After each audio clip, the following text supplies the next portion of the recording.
S Mandya Loki ಅವರೇ,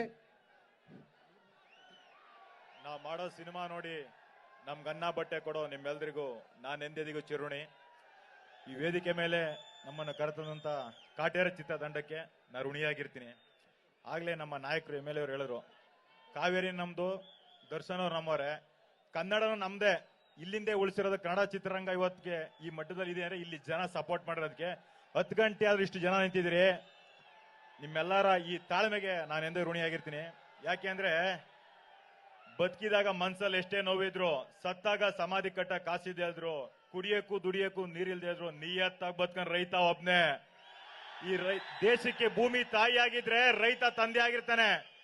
ಅಂತೆ ರೈತರ ದಿನಾಚರಣೆ ದಿನ ಆ ದೇವ್ರಿಗೆ ನಮ್ಮ ಡಿ ಬಾಸ್ ಅವರು ಈ ಸಾಂಗ್ ನ ಅರ್ಪಣೆ ಮಾಡಿದ್ದಾರೆ. ಆ ಚಿತ್ರತಂಡಕ್ಕೆ ನಾವೆಂದೆಂದು ಋಣಿಯಾಗಿರ್ತೀವಿ. ಕಾಟೇರ ಚಿತ್ರ 100 ಡೇಸ್ ಓಡಿ ಆ ಚಿತ್ರ ಸಕ್ಸಸ್ ಇಲ್ಲೇ ಆಗ್ಬೇಕು ಅಂತ ನಾ ಚಿತ್ರದ ನಿರ್ಮಾಪಕರ ಕೇಳ್ಕೊತೀನಿ. ಒಳ್ಳೇದಾಗ್ಲಿ. Thank you Masti sir. ನಿಮಗೆ ಜಾಸ್ತಿ ಕಾಂಪಿಟೇಷನ್, ಎಲ್ಲರೂ ಸರ್ರಿ ಹೊಡಿತಾರೆ ಡೈಲಾಗು. ನಮ್ಮ ಮಂಡ್ಯ ಲೋಕಿ ಅವರ ಕಡೆಯಿಂದ ಈ ಒಂದು ಬ್ಯೂಟಿಫುಲ್ ಗಿಫ್ಟ್